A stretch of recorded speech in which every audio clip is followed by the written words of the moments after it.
start off on the security front this afternoon, and the Inspector General of Police, Dr. George Ekufu-Dampare, has promised to facilitate the use of the Tebibian police station. Part of the newly built station was torched by a suspected arsonist just days before it could be commissioned. Residents in the area who've been traveling several kilometers to access police services earlier told JoyNews the burning of the station, coupled with several other violent crimes there, makes them feel unsafe. What's the date of the letter? On the scene, interrogations being conducted by personnel from the Ghana National Fire Service in one of the now burnt offices of the newly built Tebibian police station. It is suspected to have been set ablaze by an unknown arsonist just days before its official commissioning on December 1, 2021. This is part of preliminary assessment since the fire occurred 10 days ago. The entire ceiling has been torched. We're having remnants of the furniture in here also having been burnt down. The wall, has been blackened from the smoke, the thick smoke that engulfed this entire room. Assemblyman for Kweku Pamfo electoral area, Jonas Tenge, explains how the station was to keep a leash on a series of violent crimes in the area. The security issue is not good over here. We have the issues of Langard, Sanwini, and I can also say that even killing of human being, it occurred twice. The first one occurred somewhere 2011, and recently 2019, they killed somebody over here. But you will be there, and then people will come and attack a community, and then they will beat them. So because of that, we call on the municipal to commission this police station for us. And many of the residents here are shaken. They do not know what or who will be the next victim. We are all afraid because all of us we are inside. The reason why I'm afraid is my shop is very near to the police station. If people can burn the police station, they can also come and burn my shop because we don't know what we does to them. Some killing around this Kweku Pamfo. We fall on Amasaman before they came and took the dead body.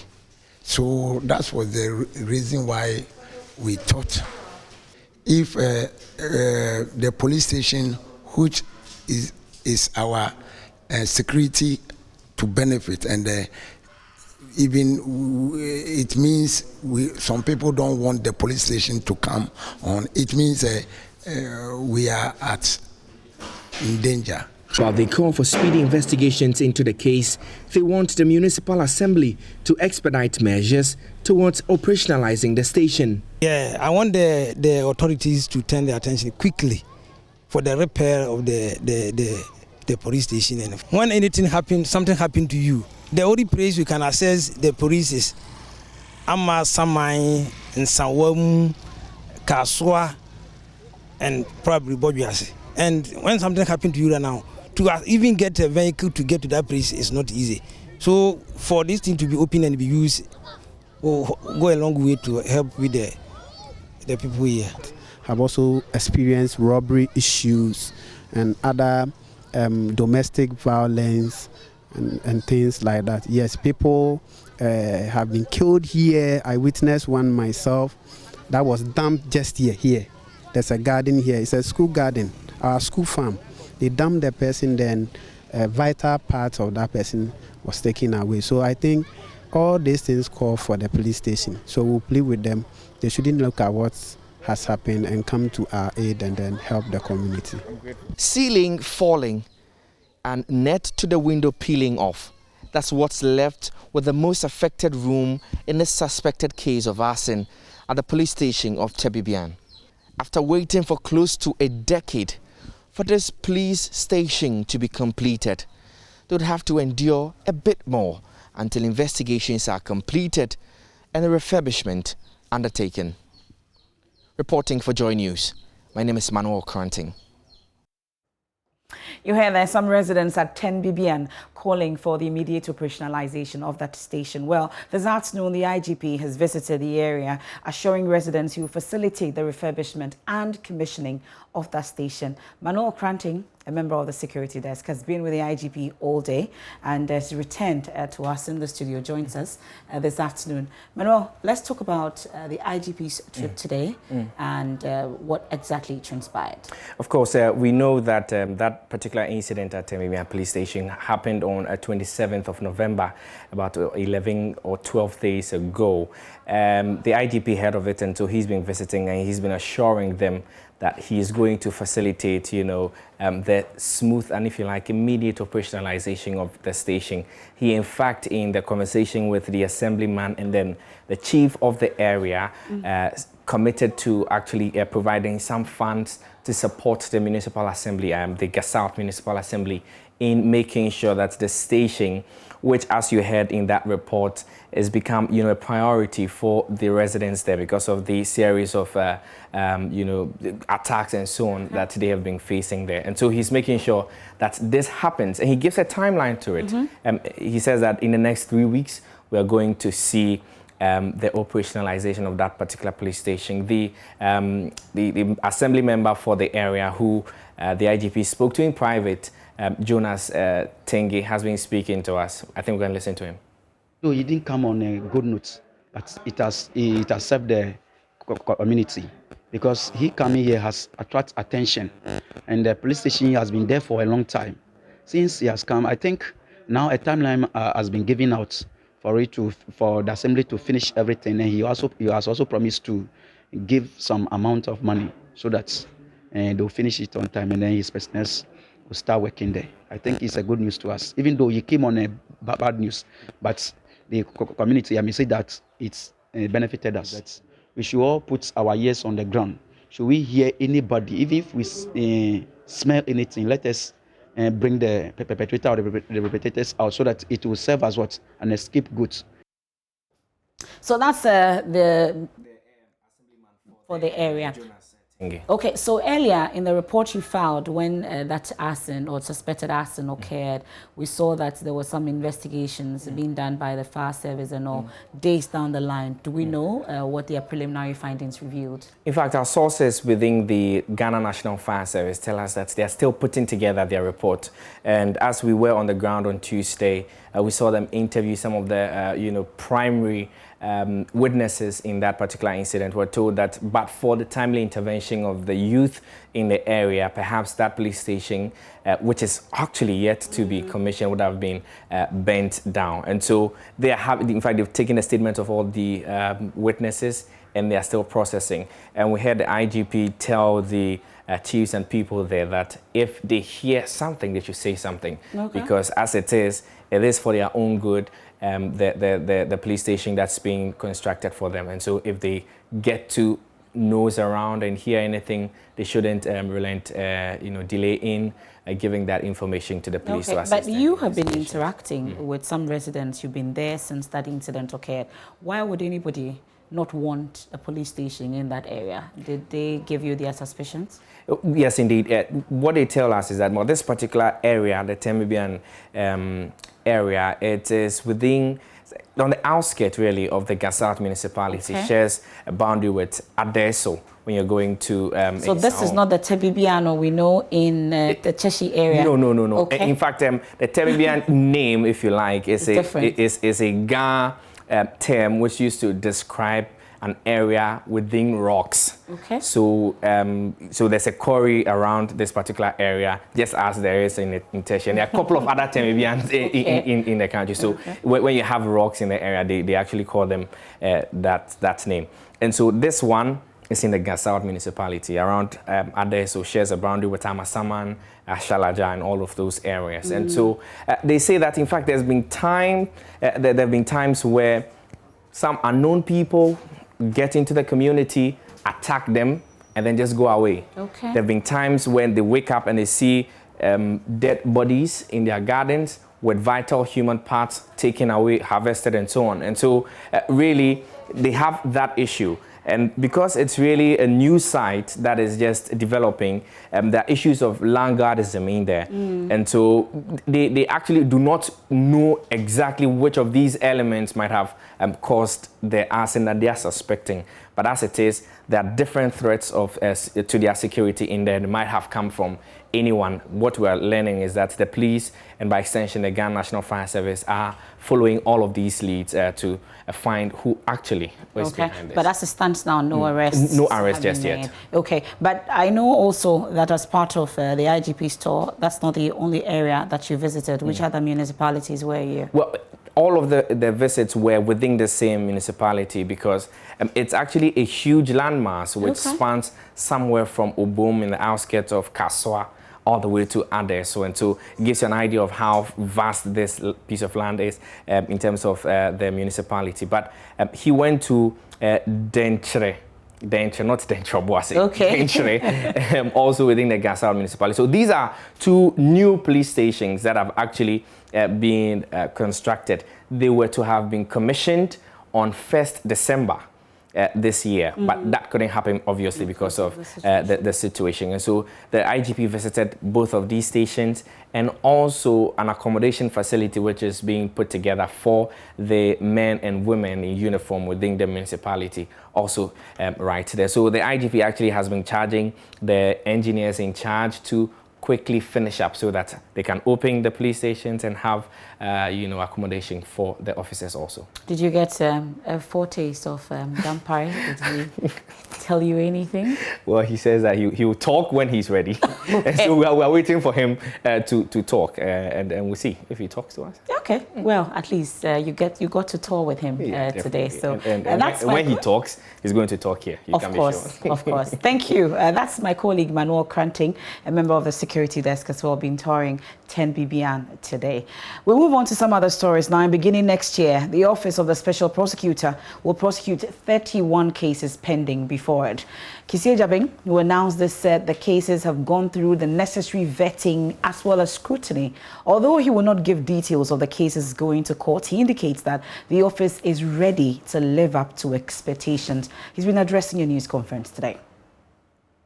The OSP, ladies and gentlemen, has completed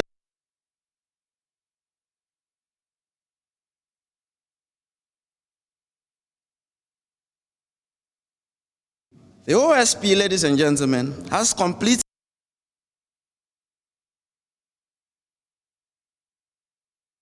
We'll definitely bring that back to you because amongst others, he's been talking about the fight against corruption, which according to many has been in reverse for the last 3 years. He's convinced that the Office of the Special Prosecutor has been resuscitated to fight that corruption. Elton Brobe is on the ground and he was part of that press conference and he joins me via phone. Elton, first off, I would want to find out if he gave any leads or hints as to these 31 cases that we're going to be prosecuting starting next year.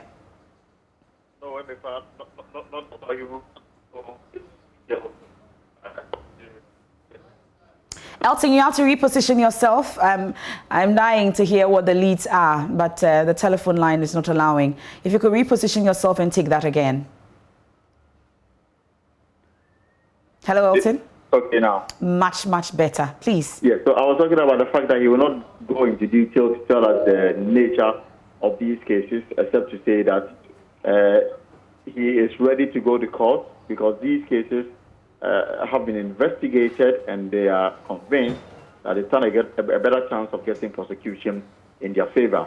So beginning January, he will head to court and prosecute the 31 cases. But for now, there is no case pending before any court, brought before any court by the special prosecutor.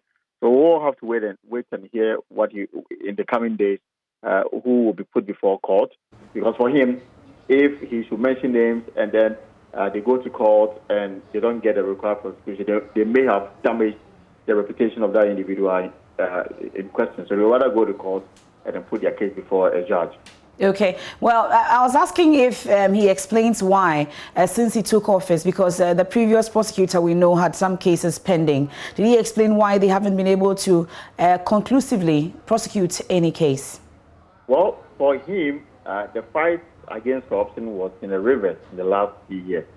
Because when he inherited the office of special prosecutor this year, August 5th, 2021, according to him, he met a non-functional office.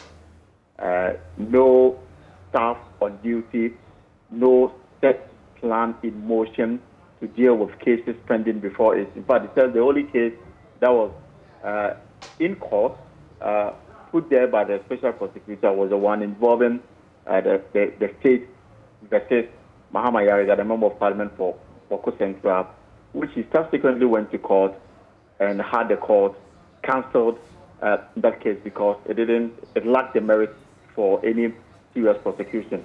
So in the last 2 years, according to him, there was a reversal in the prosecution of corrupt cases, and basically saying that maybe the former special prosecutor did not do a good job as far as the office is concerned. But going forward, they have instituted a lot of measures, including the corruption timetable that will start next year, plus a special memo written to all government agencies regarding contracts and the need for the special prosecutor to do financial risk or corruption risk assessment before such contracts can be awarded. And the rationale behind this, according to him, is to ensure that the nation has value for money and that he is able to address the issue of the payment of what he describes as needless judgment debt. So these are some of the things that next year he will be doing, even though he confirmed that looking at the 2022 budget and the allocation to his office is woefully inadequate. But he was disappointed, according to him, when he saw the figure. But that is not deterring him from doing his work as a special prosecutor, because he's received a lot of support from the chief of staff. The 10-story building located at South Ridge, which is an allocated to the special prosecutor, has undergone renovation and ready for occupation. He's recruited some staff, and for him, the office appears to be in motion now, ready to pay back the taxpayer next year in terms of prosecution and dealing with corruption issues. Elton, great reporting there. Thank you. That's our presidential correspondent. We can hear from Kisie Jabin, the special prosecutor. The OSP, ladies and gentlemen, has completed a review of all the alleged cases of corruption and corruption-related offenses before it. Currently, the OSP is investigating 31 active cases, and it will, in due course, commence the prosecution in the courts of the cases it considers probatively strong. There is no case commenced by the OSP pending in the courts at the moment. I inherited one court case, that is the Republic against Mahama Ayariga and another, which I discontinued in October after a careful scrutiny of the available evidence led me to conclude that the Republic will be unable to prove its case on the standard of proof required in criminal cases, that is, proof beyond reasonable doubt. The OSP will institute, as part of its Pressure for Progress drive, an annual Ghana Corruption League table to assess perceived levels of public sector corruption in the estimation of experts and business people. In aid of this, public agencies will be ranked against each other on a corruption barometer, and the results will be published every 9 December. The OSP will vigorously investigate and prosecute cases of alleged or suspected corruption and corruption-related offenses and recover proceeds of such offenses through property tracing of tainted property and currency, in line with our vision of rendering corruption a costly enterprise. We cannot continue on the path of see no evil, hear no evil. Let us expose the evil of corruption. Let us eschew corrupt practices, as we bear in mind that ours should be a life of live and let live in the national interest. We must transform our thinking and psyche from a ritualistic, gift-giving society marked by undeserved attainment of wealth to secure undue advantage in all spheres of life to one of merit-based rewards. This is our sure chance to curb corruption, and we cannot miss this opportunity. The OSP will institute, as part of its Pressure for Progress drive, an annual Ghana Corruption League table to assess perceived levels of public sector corruption in the estimation of experts and business people. In aid of this, public agencies will be ranked against each other on a corruption barometer, and the results will be published every 9 December. The OSP would vigorously investigate and prosecute cases of alleged or suspected corruption and corruption-related offenses, and recover proceeds of such offenses through property tracing of tainted property and currency, in line with our vision of rendering corruption a costly enterprise. We cannot continue on the path of see no evil, hear no evil. So that's a special prosecutor. Let's talk about education and the security implications following the release of the WASSCE results recently. Tonight or this afternoon, security analyst Dr. Adam Bona says the huge number of senior high school students who failed to obtain the university admission cutoff point C6 in the 2021 West Africa Senior Secondary Certificate Examination is a worrying situation, and not just that, a time bomb waiting to explode. His comment follows revelations in data released Wednesday by WAEC, which showed nearly half of all candidates who sat for the examinations failed in core mathematics, English language, and those candidates will not be able to gain admission to the university and other institutions of higher learning due to their poor grades in the two main core subjects. So as many as 204,831 out of the 446,352 candidates who sat for the examinations this year scored above C6. So 45.89% of them scored between D7 and F9 in mathematics, whilst 45.92% scored the same marks for English language. Well, I have the data as provided by WAEC for us to go through it when it comes to the four main core subjects. I'm talking about English, core mathematics, integrated science, of course, social studies. And this spans from 2018 to 2021. So we'll start from 2018 as we have it on the screen now. For English, core math, integrated science, and social studies, let's compare the figures. And these are in percentages. For English, for instance, in 2018, we had 46.9%. Then core math, we had 38.3%. Integrated science had 50.5%. And then for social studies, 73.3%. That's the percentage in terms of performance. That's how it looks like. Then we get to 2019. For English, that's 49.0%. That's where we are. Core math, we at 65.3%. Integrated science, 63.2%. Relatively better. Then in 2021, we have 75.4%. Now let's look at 2020. For English, it's 57.3%. For core math, 65.7%. Then integrated science, 52.5%. Social studies is at 64.3%. I hope you're tabulating and looking at the disparities in the figures and the trend from 2018 to 2021. Now let's come to this year. Recently released figures. For English, we have 54.1%. Core math, also 54.1%. That's a competition between English and core mathematics. For integrated science, it's 65.7%. Then social studies, 66%. That's how it looks like in terms of the core mathematics subjects and the percentages from 2018 all the way to 2019. That's where we are. So these are the comparative figures when it comes to our core mathematics subjects: English, core math, integrated science, and social studies. And these are verifiable figures as put out by WAEC. So to be admitted to any program in any university in Ghana, a senior high school graduate must possess at least credits A1 to C6 in core mathematics, English language, integrated science, and social studies. That's basic, very important. Any of you who attended the GES system or the West Africa Senior High School know that this is what you need, is the integrated science, core math, and then social studies, and then English language, basic. So the situation is compounded by the recent elevation of other tertiary institutions, which would have otherwise absorbed those who did not make it to the university. We know about the polytechnics now, the technical universities, the colleges of education, and other institutions such as the Ghana Institute of Journalism, NAFTI, etc. That's not to say that you don't need to pass to be able to go into these schools. But of course, these were the alternatives if you do not get to go to the university, so to speak. But they've all been elevated in status and also have an admission cutoff point of C6. So then what happens to these students who do not make it?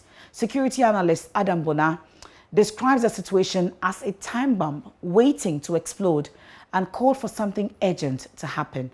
He'll join me in the studio shortly for this conversation. But before that, though, let's hear from the executive director for the education think tank, Africa Education Watch, Kofi Asare, who spoke on the failures in maths and English especially. Maths is an issue right from basic. Our issues with maths is primarily due to the way maths is taught from the basic level. Maths is taught to be a mystical subject. We haven't yet been able to unmask or demystify the teaching of mathematics. It is still perceived by many students at the basic level as a difficult subject. And so you wouldn't expect that to quickly, do a 360 when you get to secondary level. It is actually a tradition from basic. If we are able to demystify the teaching of maths, change the approach maths teachers adapt in teaching mathematics and make it more participatory, make it more learner-friendly, I'm sure people will be more interested in doing maths and then learning maths as much as the other subjects. So that is the issue with maths. With English, that as we speak, at the primary level, less than 20% of students who are completing primary 6, have proficiency levels in English at the minimum. The biggest challenge in our education sector is actually literacy and numeracy rates, especially for English.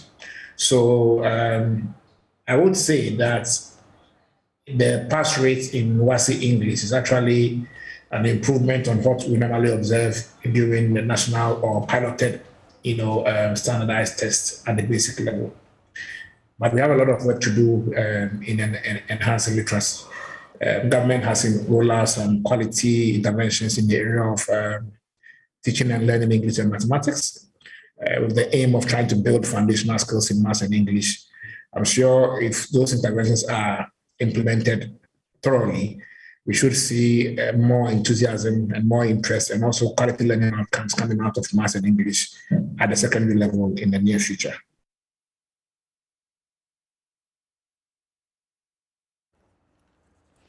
And that's the interaction there from the Africa Education Watch with my colleague Aisha Ibrahim yesterday here on the Pulse. So there are security implications. We've been talking about the implication on education, social status, amongst others. But I bet you didn't know that there is a security implication for this, considering the number of students who will not be able to make it into the tertiary level or to be able to get access to tertiary education, knowing that the data I've provided earlier, also we know that some of these other alternative universities have all been elevated.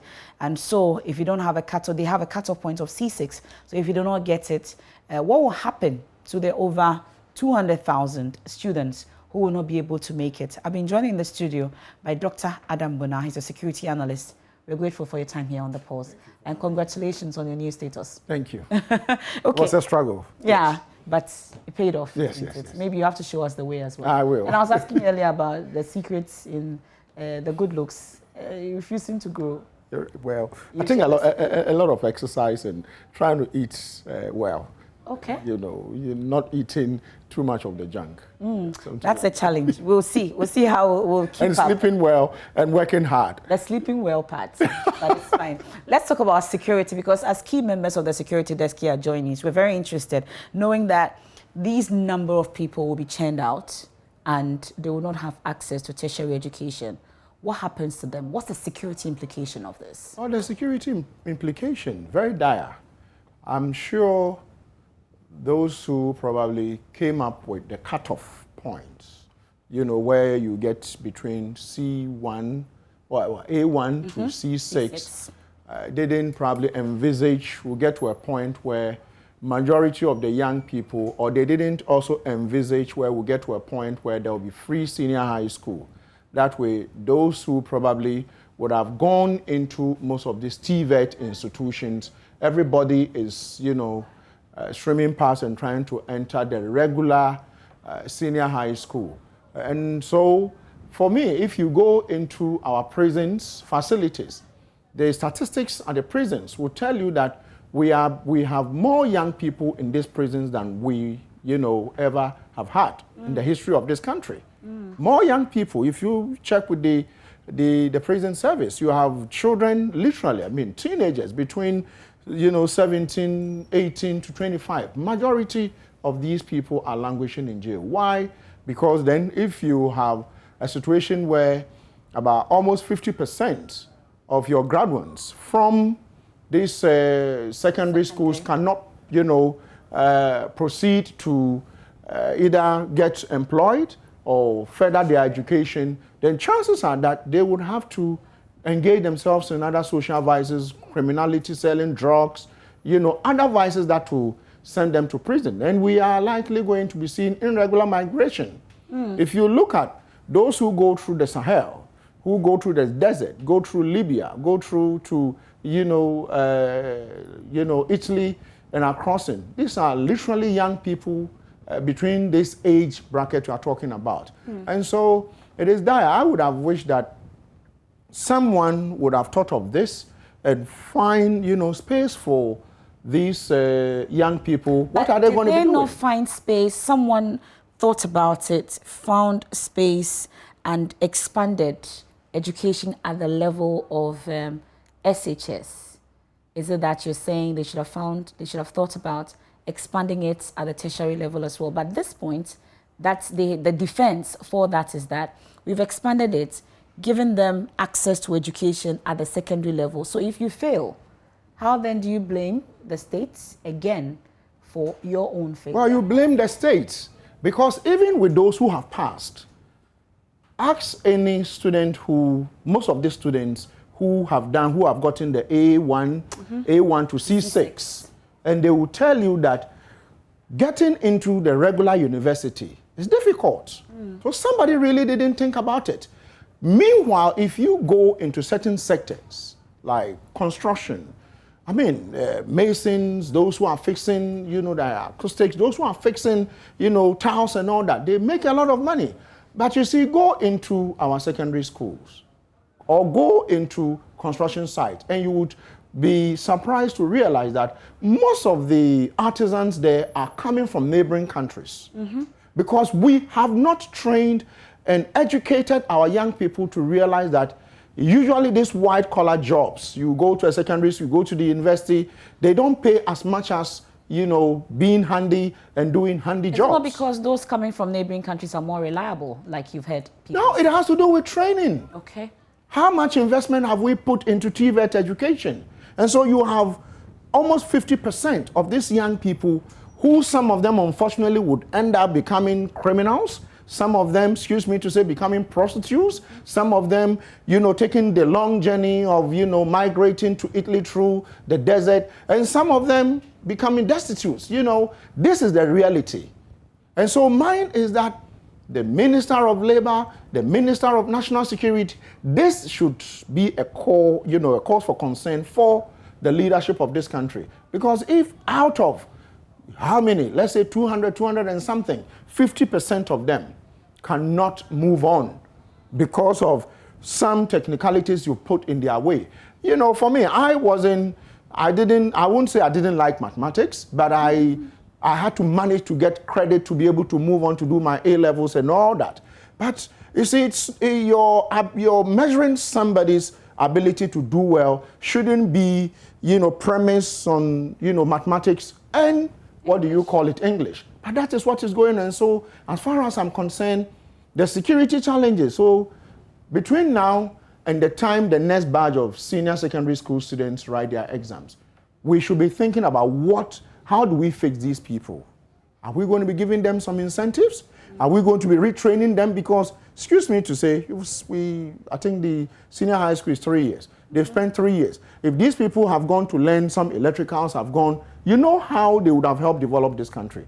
And so I think our surest bet into getting these young people out of trouble would be to ensure that probably the government, I don't know how they can get all these young people, majority of them, go into these TVET, educational facilities, get them trained so that they can be... Do we have enough of these facilities? Even if we don't have them, I don't think the advocacy, the education is strong enough to let these people... There should be a national policy to say, all these young people, let's place them in various TVET.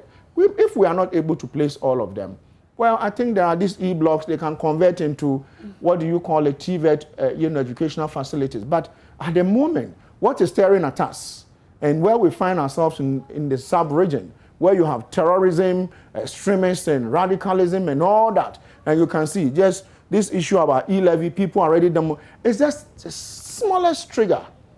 And so mine is that when people have hope, those who have finished universities, there is that hope that one day you might find a job. Yeah. But you are in between the university, you have failed, according to WAEC standards or accreditation, national accreditation standards. So you cannot proceed. What happens to you? So for me, we haven't looked at it that well. We should begin to look at it. It doesn't look like we have a plan. No, we don't have a plan. Because if we did, before the publication of these results, somebody from the Ghana Education Service would have sat down with WAEC, would have sat down with TVET, educational facilities to say, okay, those who didn't make the cutoff point for universities, so the regular universities, we are going to be placing you here if it means feeding them and making sure that they can come out with, some handiwork. I think that will do. But we haven't done that, not at all. And I've heard you describe it as a ticking time bomb. Like every bomb, as a security person, of course, there's a way of detonating it, and amongst others. Which level are we with this particular bomb, and how are we able to make it or disengage it? Oh, we are actually, if it is level 3, we're on level 3. Oh. It is not to scare anybody, because you have, if you look at the issue of, is it NAPCO, this nation builders thing, those who just finished were supposed to go home and they were called back. University students, some of them have finished many years and they are waiting. So if you look at the backlog of those who are probably call them more educated, and those who are semi-educated, and those who are not educated, put together, if that is not inflammable enough, then what are you waiting for? Because if you look at what has happened in other places, then one will say, we need a quick fix. We need a short-term solution, a medium-term solution, and a long-term solution. We're supposed to have all these one district, one factories. If these factories were, functioning the way one was expecting, one would say maybe they would have employed about 1 million of these young people, 2 million of these young people. But as we said, I'm yet to know if I don't know any young person who is working. It doesn't mean these factories are not functioning. So we are the last We are told level. 150,000 jobs have been created out of the 1D, 1F. At least that's the latest figures that we are getting from 2018 to 2020. If it is true, then that is, commendable. But my point is that out of how many young people who want to be employed, out of how many? If you have, let's say, 2 million young people waiting to be employed, and a number of them, a few of them get employed, what about the others? And so we need to look at this. We find ourselves in a sub-region that is not so good. Yeah. You heard the president, what's the name? I think in the Kofi Annan, there's a forum going on there. Yeah. He said, I will not change the constitution to do a third term. Do you understand me? Because in the sub-region, we know what has happened. And so mine is that we find ourselves in a very volatile, sub-region that should call for the leaders of this country finding a more pragmatic, solutions to this youth unemployment and, this WAEC. For me, it worries me where you say someone's inability to get C6, the person is not good enough to probably go to a university. And those who have, I have a niece who did science, and she had, I think, aggregate 15. And I'm told that she cannot do medicine. I'm told that she cannot even be a physician assistant. She can't do that program. She can't do all of this, but she can do something else. Yet, And so all of these people, chances are that might end up not probably going to school. So what happens? And so when probably that match is lighted, then you have petrol to, so I think that our leaders should learn from what has happened, in terms of antecedents from other places, and ensure that they find a solution to this white canker. Because for me, about half of all, those who start these exams will not go to the regular university. Okay, and the polytechnics have all been transformed into something else. But I see that you are proposing that all these, or those who have failed, should at least, in the interim, be taken through technical training, maybe TVET, schooling, among others. But let's talk about these young adults themselves, your niece included. She wants to do this. She doesn't want to do technical, training, for instance, because of the perception that you go to school and then you're going to be a carpenter, you're going to be an artisan, amongst others. So these young adults themselves, are they prepared to go through this technical training that you're proposing? It's because the adults, the adult population of this country have failed the young people. We should have prepared some of these old school carpenters to be successful enough. The reason why somebody would want to read the news like Emifa is because Emifa is very successful in what she does. So you would be an inspiration for someone to aspire to go to GIJ or go to a school of public whatever communication, to go and do journalism and do it well, so that one day when you transition, that person takes over. But do you know any carpenter that has been successful in this country? A few. A few. And so mine is that we have not prepared the minds of these young people to want to go into, artisanship, learn masonry. We have not formalized this type of training and formalized this type of, skills. If we do that, then it will be easy for my niece to say, if I become a mason, if I become a tiler, I would get about 80 Ghana cedis a day for doing tiling work. Yeah. If I became a doctor, recently we were told that, university lecturers are getting paid about 3,000 Ghana cedis, isn't it? You go to school, the way I suffered before I graduated, then when you are done and you have to go and teach at maybe the university, they throw 3,000, 5,000 Ghana cedi at you. If you learned to be an artisan for a year, you get more money than these people. Have we oriented these young people? The orientation is everybody is wearing suit, everybody is wearing nicely dressed, dressing a nice car. Nobody wants to dirty his or her hands. If we can move away from, this white collar, perceived jobs that don't exist, to TVET trained, job-seeking applicants. You know what they are? I will tell you that if you go to the construction field, you ask most contractors in this country, ask everybody who is building a house, even if you needed a plumber. At the moment, my plumber is a Nigerian.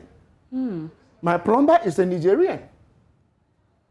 Okay? The guys who will do your ceiling are from Togo. Yeah. So my point is that, is someone not thinking out of the box and realizing that, yes, people are streaming in because they have seen the gap. And, my thesis centered around the impact of, what do you call it, immigration on security. We are not taking advantage of it. And so you have people coming in and taking the few jobs we have that our young children would have gotten themselves employed in. And, you mark them and say they failed. I don't believe that they failed. I just believe that the system has failed. You can't say these young people have, because you got D whatever or F whatever in mathematics, so if you gave the person 100 Ghana cedis, 1 cedi note to count, the person cannot count. No. So the system had failed, and we've built a 12 lane highway. It's a 12-lane highway, and everybody is driving. We put the children in this highway, and they are speeding. And that 6-lane highway merges into one. And so as they get there, I'm giving you this scenario, as they get there, Big Brother is there and said, yeah, MFI, you look very nice, you can read the news, go through. And Dr. Adambona, you two go through. And then the rest of them, Mofia Mohammed, everybody should wait. So those who would wait, who agitate. Yeah. And when you give them petrol, they burn everything. Well, that's interesting. So the sense I get is that this could be a serious national security implication, that it could have implications for our national security. But do you get a sense that anybody gets it, that this is a national security situation?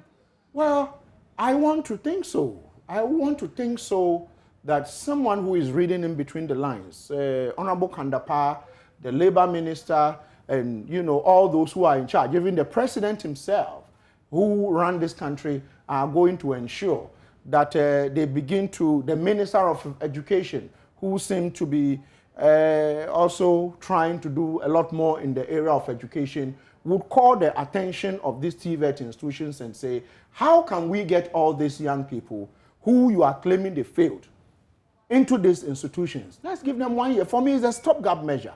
How do we fix them in so that they don't become, that ticking bomb? Because at the moment, how many of them wrote the exams? 200 and... 400 and something thousand, so, and then 200 and half of them passed, actually. So half of them are home. Failed. So that 200 and something who are at home, what happens to them? Because first of all, we took them from their parent that will give them free senior high school education, which is very good. So now they are with their parents. Their parents don't have jobs. They have to be employed. You say they failed. They cannot go to school. If they even pass, and chances are that you couldn't get in this year, you can get in the following year. But now they say you can't go. You failed Maths and English. And some of them will tell you, Maths and English. But they have the opportunity to rewrite.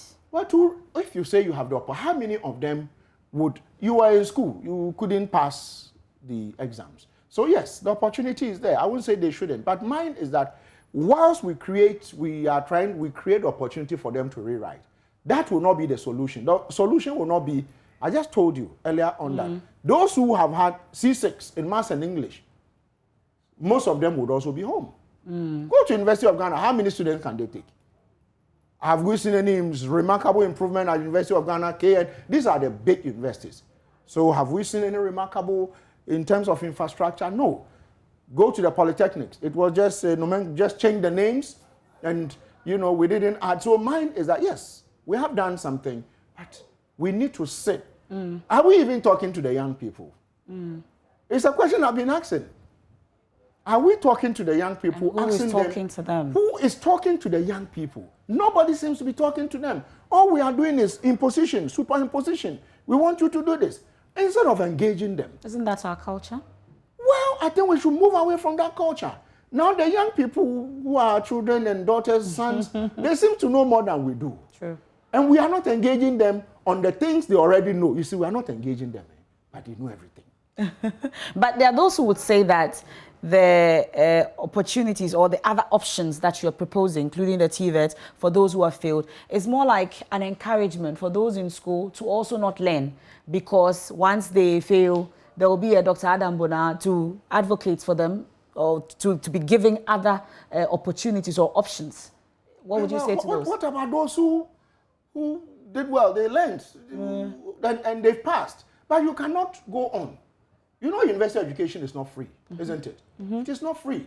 So your ability, I'm chairing a committee, and one of my committee members said, he went to Takrady. He's from one of the, he went to Takrady and met a young woman who was carrying pure water. And when he engaged this young woman, she spoke impeccable English. I said, young woman, which school did you go to? Said, I went to this. What grade did you get? Looks like you got everything like A's or something. So are you sure? I said, yes. So, okay, send me your results. And the young woman sent the results to this professor. This young woman is about finishing business school.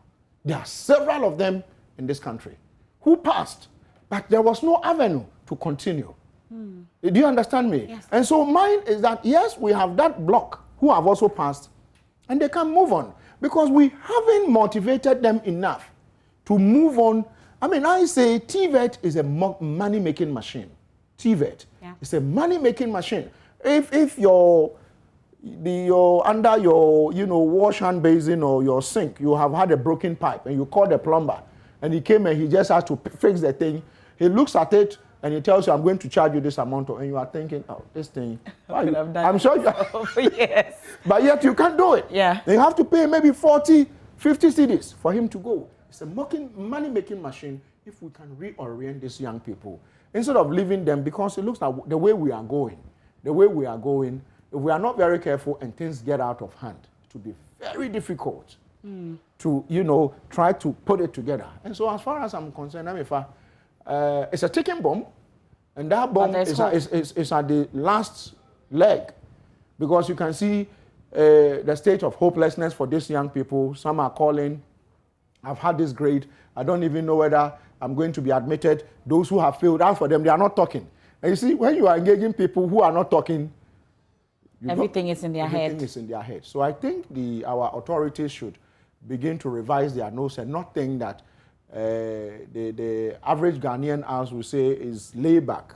The day the average Ghanaian begins to say, no, I'm going to take matters into my own hand, I think the rest of us who don't have the strength to run, it will be difficult for us to run. So we've got to be very careful, MFA. I'll leave you here. Dr. Adam Bona, we are indeed grateful for your time today here on The Pulse. We're looking at the security implications of these students who have failed their West Africa Senior Certificate examinations, and they are unable to move forward because they failed in maths, that's the core maths, and English. So it's more like the end of the road for them. There's been a proposal for all of them to be taken through TVET training. And Dr. Adam Bona was with me here on The Pulse. We'll take a quick break. We'll be right back.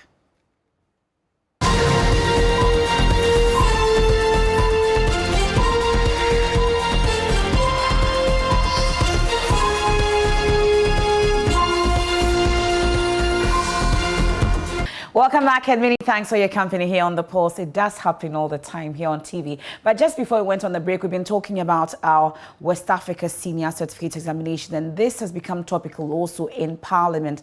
And the Education Minister, Dr. Yao Osei-Aduchum, has been answering questions bordering on issues on the education front. And amongst others, he stated that the government will be instituting a probe or commissioning a probe into the performance or the abysmal performance of these candidates in the just ended WASSCE examinations. We've been talking about that it poses a national security threat as well. But Peter Lanchini Tobu also has been speaking about these concerns. Issues about textbooks is what he raised in Parliament earlier. Dr. Yao Osei-Aduchum has been providing some answers.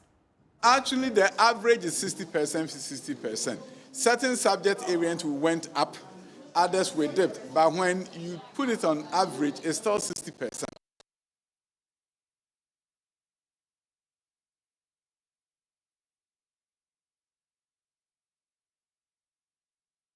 Social studies also saw an increase. On the other hand, I just want to assure you that mathematics should not see a dip in my time. As some mathematics, what went wrong and what we can do, which schools did so well, we are going to look at how best to ensure that we move up. Is that 2 years in a row, we have in the core subjects seen 50% plus pass rate, which means that more students will then qualify to go to the universities. Because in the past years, what happened was you may have 70% or 80% pass on social studies, and then mathematics is 33%. And because mathematics is 33%, you can't have more than 33% of the students going to the university. So if English is 30%, even if all the other subjects are 70%, you can't have more than 30% going to the university. The moment you move English and mathematics up, then you are guaranteed a higher entry into university. This is good news for the country, and I will encourage all the same way that we support the Black Stars when they play and win. When our students play and win, let us come together as a people and celebrate them. So it shouldn't be about why didn't they do this? These young men and women are bold, brave, in the midst of pandemic, have sat through exams, and they've done well. And I want all of us as Ghanaians to celebrate our young For the D7 argument is settled. You advocate it has not been settled, but it will soon be settled. The GTEC is coming up with a memo to guide the space. I believe that we have a student who did general arts and have a D7 in mathematics. I don't understand why they can move up, but it doesn't mean that you are not going to help them correct the deficiency. What it means is that they can go to the university and do sociology, but in mathematics, they may have to do mathematics 100 and 101 to make up for any deficiency they have in mathematics. Same thing applies to those in science with a lower score, in English. The fact that they can enter to do engineering doesn't mean that their English should not be improved upon. So our general understanding is that we provide intervention for them, but allow them the opportunity to enter. So, but the Wild West MP, he actually posed the question, is unhappy with the minister's response. He argues that successive governments have failed to properly think through the implementation of this particular new curriculum also. He believes that basic education will take a nosedive should government fail to address this situation. As we always say, it's the bedrock to development. So if you play with the education of the youth, what it means is that you are creating a very dangerous future for the country. The question was simple. How do you introduce a new curriculum without textbooks? And I asked a very simple question as a follow-up. Mr. Minister, what do you think the impact will be on quality of education if teachers will have to be teaching for 2 good years without reference material, traditional reference material like textbooks? The answer was that they've not done any official impact assessment. And if it is done, we will get the results on the floor of Parliament. But the truth also remains that for 2 good years without the textbooks, everybody, it's common sense, that the impact on the quality of the student will definitely not be the best. It won't be the best? It will not be the best. But the minister says even though they are yet to do the impact assessment, teachers have been given the needed resource packages to execute the learning activities in the various schools. You are talking to all of us who have been to school before. It doesn't matter what you've given to the teacher. The student also uses the textbook as a reference material. Where are the textbooks? And as we are even speaking, he's still giving us assurances. Somewhere in June 2021, he gave us 3-month ultimatum that the textbooks were going to be ready. We are in December now. There are no textbooks. And now he's afraid to give us deadlines. What he's saying is that he's assuring us that very soon. They are at the quality assurance stage. Nobody knows when the textbooks will be ready. And in fact, the students are frustrated. The teachers are frustrated. The system itself is frustrated. We only pray that the assurance is given now can be taken seriously. You said you're frustrated. Have you done your own assessment to know that? Look, I have brothers who are teachers. I have sisters who are teachers. And they'll tell you, teaching without a textbook. And the minister is saying that we're giving them some starter packs to be able to use. Teaching without a traditional reference material like the textbook is quite frustrating to any teacher. I've been in the classroom before. And it doesn't matter what you have as a learning tool, as a teaching and learning material. When you get back home, you need to do some references using this textbook to put yourself in the standard that you can get into the class and believe that you are producing students for a better Ghana tomorrow. So for you, the absence of this curriculum for about 2 years, as you talk about, what in your view do you think is really impacted on the education? I think that introducing a new curriculum before thinking about what textbook to use is actually walking with your head down. Well, so that's the interaction my colleague Kwesi Parker-Wilson had there with the Wild West MP, and that discussion continues in Parliament. And my colleague Kwesi Parker-Wilson joins me on the phone with further details on what transpired in Parliament. So, Parker, we know amongst others that the issue about the curriculum and, of course, the just ended West Africa Senior Certificate Examination results came up tops. We'll talk about it in detail, but first, what are the other issues that came up that the minister had to respond to? Largely, the MPs were focused on the new curriculum and, of course, the absence of the textbooks. And the point was made clearly in the chamber that government has disappointed the basic schools. In fact, some few weeks ago, we saw that some teachers across the country were even agitated over the absence of the textbooks. Now, these textbooks are the primary document for teachers to facilitate the learning activities across the country. And so if these textbooks are not available, then what it means is that they will have an adverse effect on our education. So largely the concern in the chamber today was about the textbooks, and the minister indicating to us that procurements are still ongoing. In fact, it's been about 3 years they started doing the procurement. They've not ended yet, but he assured the House that the procurement will be done soon, and then distribution will equally be given to the various schools across the country. So that has been the major concern. Of course, I must say there were issues about libraries as well. He indicated that government has plans to put up more libraries. Already some have been done, but then they want to put up more to help the students improve upon their reading skills going forward. Okay, well, now let's talk about the probe that we are likely to commission into the West Africa Senior Certificate Examination recent results and the failures. It appears is of concern to the MPs as well. Tell us about the details. Well, so, MFI, you know that since the release of the WASSCE results, there have been concerns about the abysmal performance of the candidates, particularly for maths and science. Well, the minister has indicated to us that even though he agreed that there was a bit of a failure, not much of a failure, but it was just about math and science that was a dip. But if you look at the average, these are students who were writing an exam in an era of the pandemic, with all the long breaks together with the pandemic and the fear. They managed to put their heads together. They managed to go to their books and still write for the exam. So there should be some commendation for the students who were going through that stress within that period.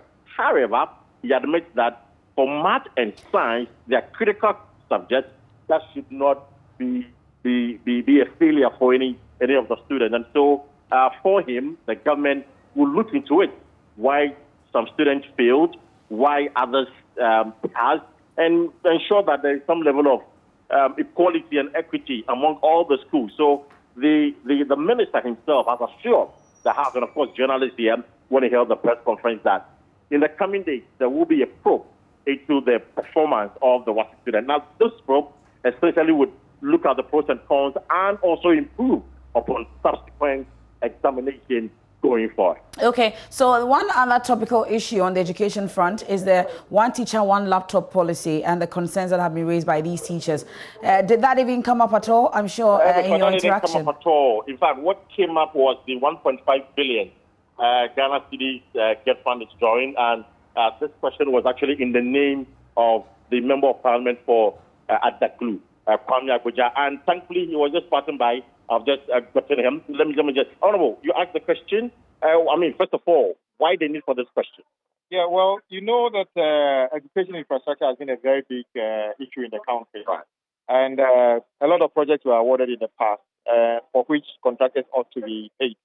So this House approved a facility for Get Fund to borrow up to $1.5 billion to be able to clear the arrears. When I asked the question, the expectation I had was that we'll get a breakdown of which contractors were paid, because as I speak to you, there were contractors who actually executed work since 2016 who are still complaining that they have not been paid.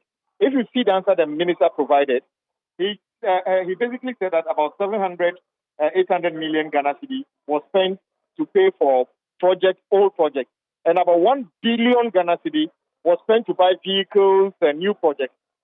So in effect, that does not address the issue why we gave them the opportunity to spend the 1.5 billion Ghana cedi, because we're supposed to clear the arrears before we start new things. But his answer basically suggests that he spent the largest portion of the money to do their own things and then ignoring. So today, even these answers don't give a good respite to the contractors who have finished school blocks that are being used and are not being paid. And I'm not happy at all about that. So now that you're not happy, even though he's provided answers about procuring some cars for their officials and all of that, what is the next round of action? Because they are not happy with the answer. The answer is very deficient, because I requested the list of those who have been paid. He didn't provide the list. So I'm going to ask the question again. And this money specifically was for to pay the contractors. Yes, exactly. The issue was about contractors who have already executed work and have not been paid.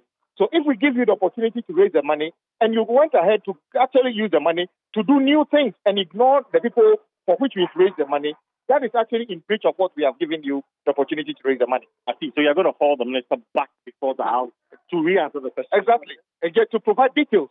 Because if I were to just go to him and say, give me these details, he may not be able to do that. I will ask the question again. He has to come back to the floor to give us details about each contractor, who has been paid and how much has been paid and for which project.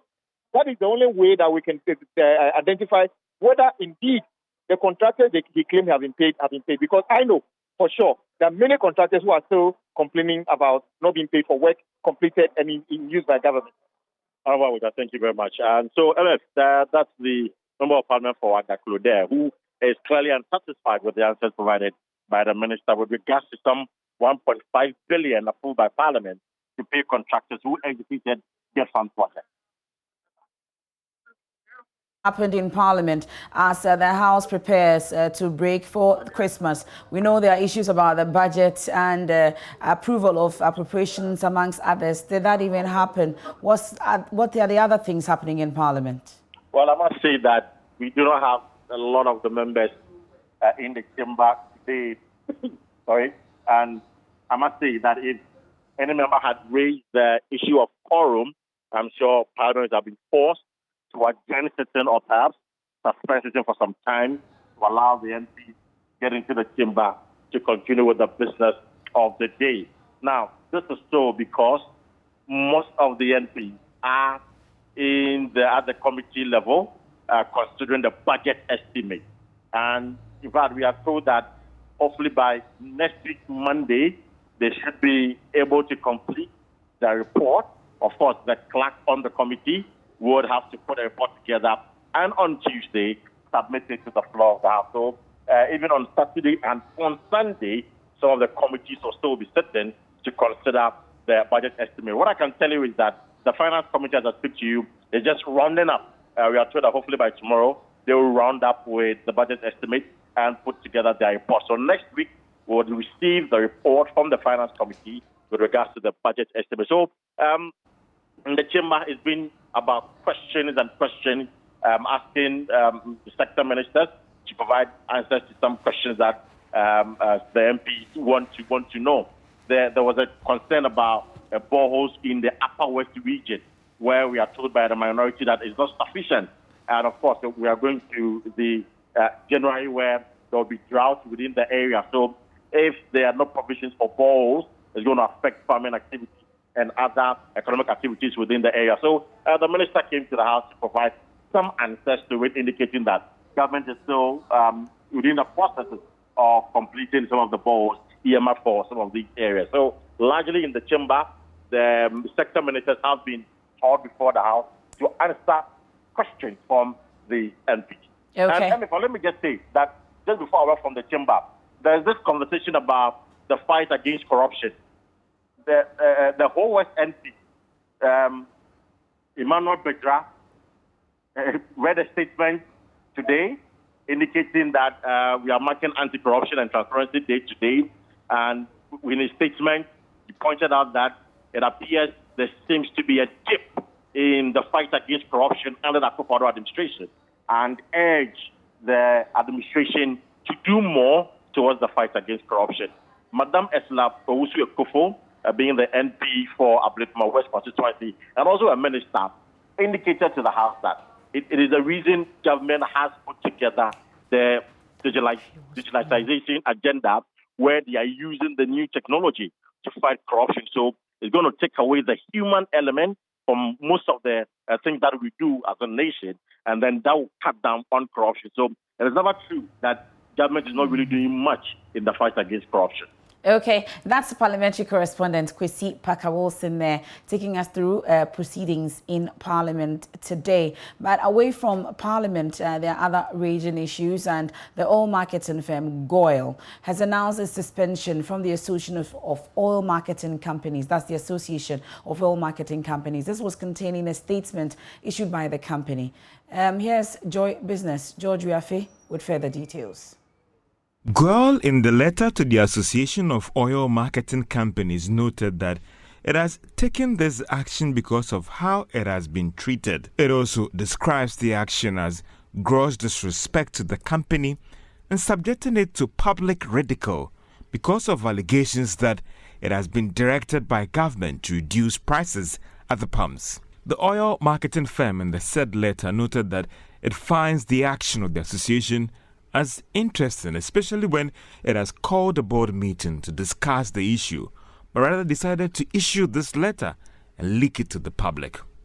According to God, is also surprised by the stance of the association that has now found its voice and the audacity to allege that the government directed it to reduce prices. This because the association is also aware of activities of some oil marketing firms that enabled them to undercut GOIL, but has kept quiet about it and go ahead to take actions that denigrate the board and management of GOIL. According to GOIL, the Association of Oil Marketing Companies should be reminded that its prime motive is not for profit making, but also have in mind its corporate social responsibility to Ghanaians that are holding about 78% in the company through government, board, and Senate.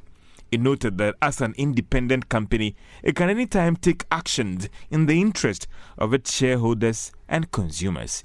It is not clear for now what will be the response of the Association of Oil Marketing Companies going forward, following this move by GOIL. While Executive Director of Energy think tank ASEP, Benjamin Boakye, says GOIL's decision to reduce fuel prices sends a bad signal and undermines the interests of minority shareholders in the company. He spoke earlier on the Super Morning Show.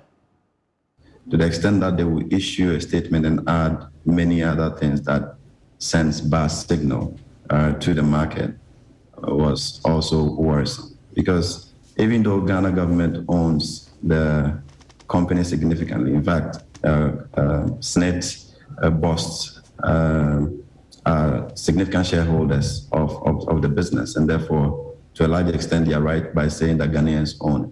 But I don't think the objective of SNET is to invest in GOIL for GOIL to be subsidizing products at the pump. And therefore, that alignment has to be checked if indeed that is what is informing the actions of GOIL for subsidizing petroleum products, at the pump. And if indeed they could sacrifice that much, 15 pesos per liter, and still stay afloat, then we have to check the market to be sure that we are not being cheated, right? Because that is really significant for GOIL to be able to do and others not able to. So those are the dynamics that we expect that the regulator will pick up to ensure that the issues that we have raised over the period and the behavior of the market is checked, and we are able to introduce competition that ensures that the interest of the Ghanaian is protected. People have 4%, less than 1% in there. Their voices are not that loud, perhaps on the board. If the majority shareholder can take decisions that undermine their interest, then you are sending a very bad signal to the market on how the shares of GOIL is traded on the market. Well, so that's the Executive Director of ASEP there, Ben Boakye, earlier on the Super Morning Show on GOIL's decision to reduce the fuel prices. But Ghana's quest to reach low-carbon construction and affordable housing might never see the light of day, as a technology birthed 46 years ago is still struggling to gain attention. Love News investigation has revealed the tech block press used for molding laterite blocks has been abandoned. And for Tech Thursday, Love FM's Kwesi Deborah looks at how Ghana could have taken advantage of this promising innovation.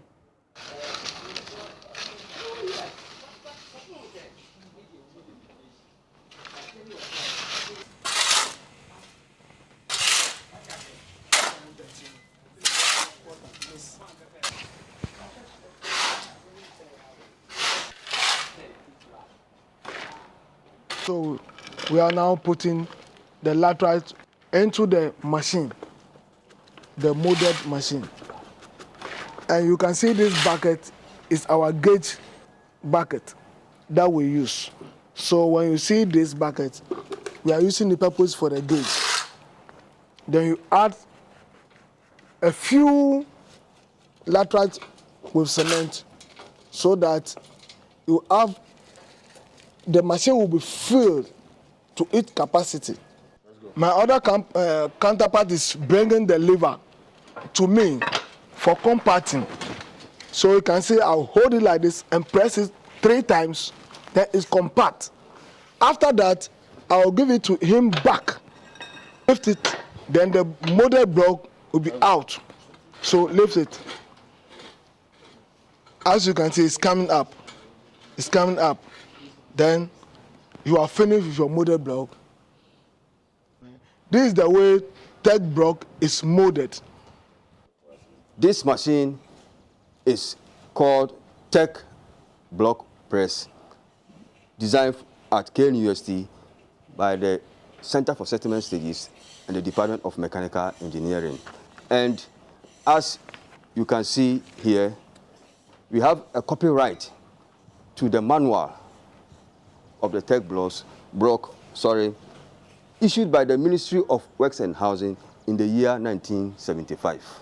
So in Kumasi, some of the areas where the buildings were constructed and which are still performing functionally after 50 years. And right here on campus, all the buildings that were constructed are still performing, for the past 50 years or more. And for many of you who are very familiar with even the university campus, those who are familiar with Katanga Hall, the structure behind which is normally called Shaba, is a typical example of a building, 33-seater hostel, which was built with this material and has been in perfect shape up till now.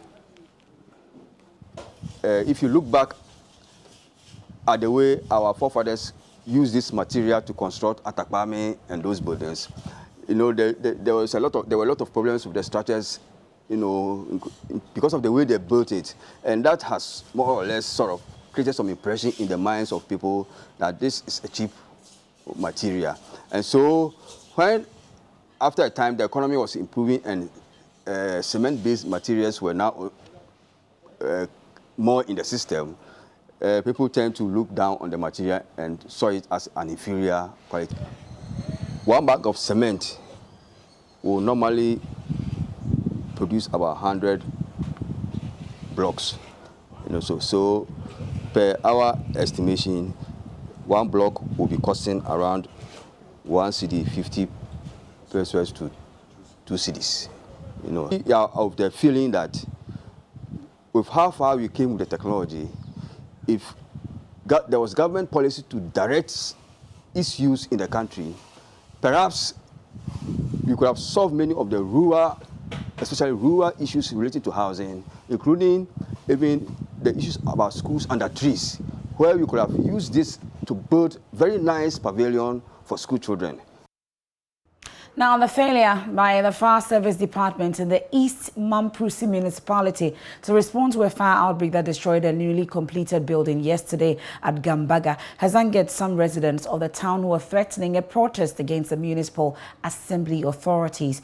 The residents have been angered after it emerged that personnel of the fire service were unable to respond to the situation because the only firefighting vehicle in the municipality was not in use after it broke down 4 months ago. The residents are therefore demanding that the municipal assembly immediately ensures the vehicle is repaired to prevent any further disaster. Elias Sutanko reports.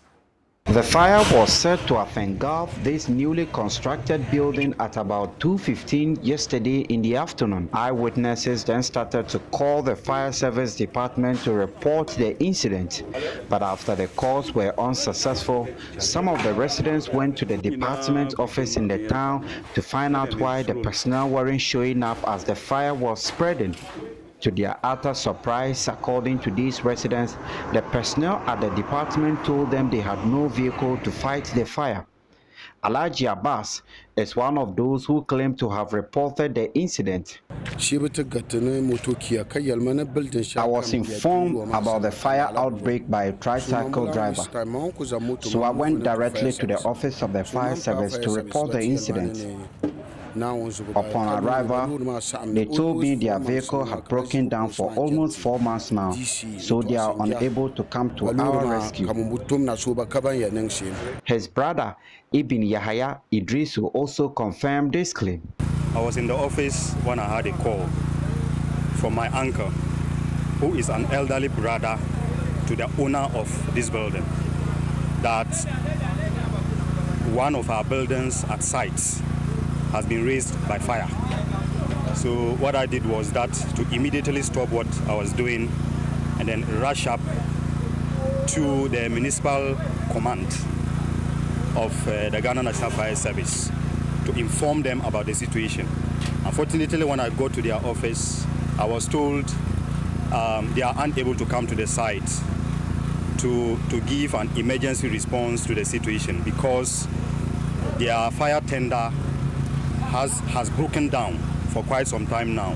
However, Joy News gathered that the fire service personnel later arrived at the scene on motorbikes to assist a crowd of the community members who had mobilized and were fighting the fire. When Joy News got to the scene, it was completely a troubling situation as the fire personnel were seen desperately fighting the raging blaze, some with their bare hands without the fire tender and other firefighting equipment. With the help of the crowd, water was supplied on tricycles to the scene from a nearby stream. The personnel then connected a portable pump to the containers, and with the help of a ladder, they used buckets and even butter in fighting the fire. Nonetheless, in spite of the effort, the personnel were still helpless as the fire completely destroyed the property. Of course, let me take this opportunity to commend my men because in fact, we currently don't have our appliance on the road. It's out of commission due to a mechanical fault. And so we had to rely on motorbikes and then tricycles to be able to convey some of our equipment to the ground. We came together with our portable pump, we came with a ladder and 2 lengths of hoses. The municipal fire commander Theotre Haruna Mohammed Nuruddin, who led the operation, described the situation as unfortunate. It's unfortunate we have to encounter this situation, but you know, as for a machine, at any point in time it can disappoint you. But the fact that the appliance is out of commission doesn't mean that we should not do what we are paid to do. We are paid to save lives and properties. And I must tell you that if we've been able to salvage the situation, just that it took us some little bit of time. Maybe if we had the appliance on the road, I'm sure we would have used lesser time. The incident has since sparked anger among residents of the town, who are therefore calling on the assembly to ensure the fire tender is fixed immediately to prevent any disaster, especially as the Harmattan season sets in. As it stands now, if there's any fire incident either in Nalirgu or Gambaga or anywhere in the municipality, there's no fire service to respond. We want you to convey our message to the government that we will stage a protest if the vehicle is not fixed immediately. So I think that this calls for a certain swift response from the fire tender, the East Mamprusi Municipal Assembly, any other stakeholder that has a role to play to ensure the fire tender functions effectively at all times. Ilyas Sutanko reporting.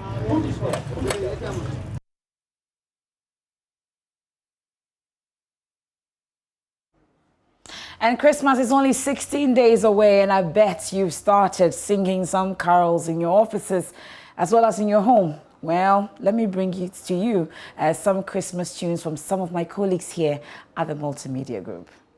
I wanna wish you a Merry Christmas. I wanna wish you a Merry Christmas. I wanna wish you a Merry Christmas from the bottom of my heart. Onyaba afipato yen ejo nyame yeda wase bro nyaba afipato yen ejo nyame yeda wase Boyen afifufrui Mayen asetna inya from Brunyaba afipato yen Onyareba akuko wadangwa Seminya paswa nchemoto byo hure bro nyareba akuko wadangwa Se minya paswa nche moto bio. Long time ago in Bethlehem, so the Holy Bible say, Mary's born child, Jesus Christ, was born on the Christmas day. Afia kwa pro, abeto yensu bio, ejo nyamyen kumyen, wa mafi pato yen. Afia kwa pro, abeto yensu bio, ejo nyamyen kumyen, wa mafi pato yen. Afi shapa, afi kome tu yensu bio. Afi shapa, kome tu yen bio. Afi shapa, kome tu yen bio. We have it all here. Some of us actually train them to sing the way they are singing, but we can't sing live. And we'll take a quick break here on the pulse. When we return, we have sports. Please stay with us.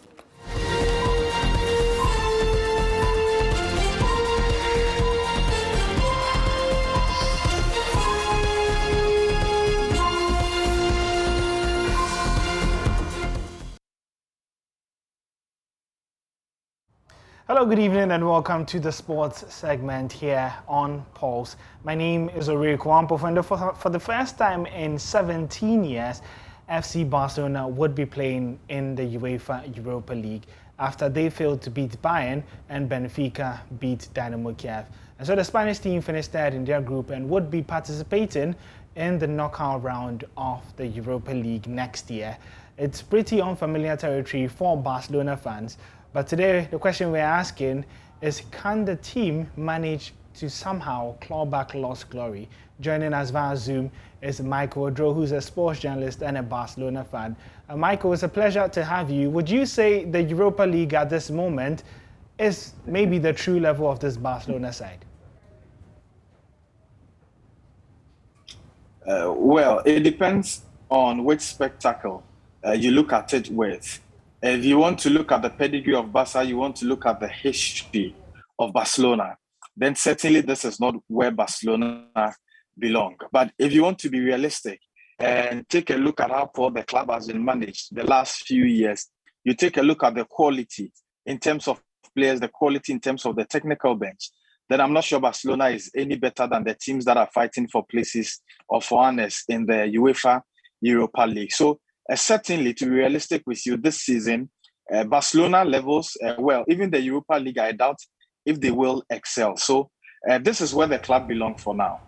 How serious do you think the team should take the Europa League? We've seen big teams drop to the Europa League and kind of rest players. With the situation at Barcelona right now, sitting 7th, and also looking at the opportunity the Europa League presents, that's qualifying to the Champions League if you win it, would you think that Barcelona and Xavi would want to really make a statement and go all out in the competition? I doubt. You look at the pedigree of Barca, you look at the pride of the team, and I doubt if Barcelona will attach the same level of seriousness that some other top teams that are in the past fell to the standards of the Europa League attached to it. You talk about when Liverpool played in the Europa League and went to the final against Atletico Madrid. You talk about Manchester United that have played the Europa League final a couple of times. These are clubs with very rich history. Even Juventus have been there, put in their all, but unfortunately could not win it. But I do not think that, looking at the current situation of FC Barcelona, they should go all out in the UEFA League. Not because the UEFA Europa League is not lucrative or Barcelona is above it, but I think that at this point, Barcelona do not have the quality to be looking at a double on the domestic front and also behind the UEFA Europa League success. I think that Barcelona's pride, and I told someone yesterday that if Barca had to win to play in even if they were playing, let's say, Dynamo Kiev, and they had to win to play in the Europa League, and if they lose, Dynamo Kiev or another club picks up the spot, I'm sure that Barcelona would have deliberately lost the match to avoid playing in the UEFA Europa League. And the top clubs in Europe, especially in Spain, Barcelona, Real Madrid, do not fancy the UEFA Europa League. And it even happened in the time with Manchester United. It happened with Sir Alex Ferguson, who had seen it all at club level with Manchester United. He won the treble, he won the Champions League with them. And when it happened that they had to fall to the UEFA Europa League, Manchester United paraded a very weak side and lost the game, the playoff, and concentrated on the league. And I think that is exactly what Barcelona should do. But any squad Barcelona will parade will not be a weakened squad, because this is a Barcelona squad that cannot boast of star players. They can't boast of experienced players like Gerard Piqué, like Sergio Busquets, like Jordi Alba. But these players today are not game changers. But I think Barcelona should play to lose the playoff stage and come to the Spanish La Liga, focus on the La Liga, and fight for a top 4 finish to guarantee them UEFA Champions League football next season. Okay, thank you very much, Michael. And we'll see how Barcelona cope with this new life of the Europa League. That's how we wrap up for the sports here on Pulse. Back to you, Emefa. With the latest from the world of sports. So we'll take a quick break. We're right back. And as much as I would love to stay with you, that's all time will allow us for today here on The Pulse. Another exciting edition comes your way tomorrow. Let's Talk Showbiz comes up next. And there's more news when you log on to myjoyonline.com, from business, entertainment, sports, and every action right there on myjoyonline.com. Be nowhere than there. This is your home of independent, fearless, and credible journalism. I am Emefa Apau. Enjoy the rest of our programming.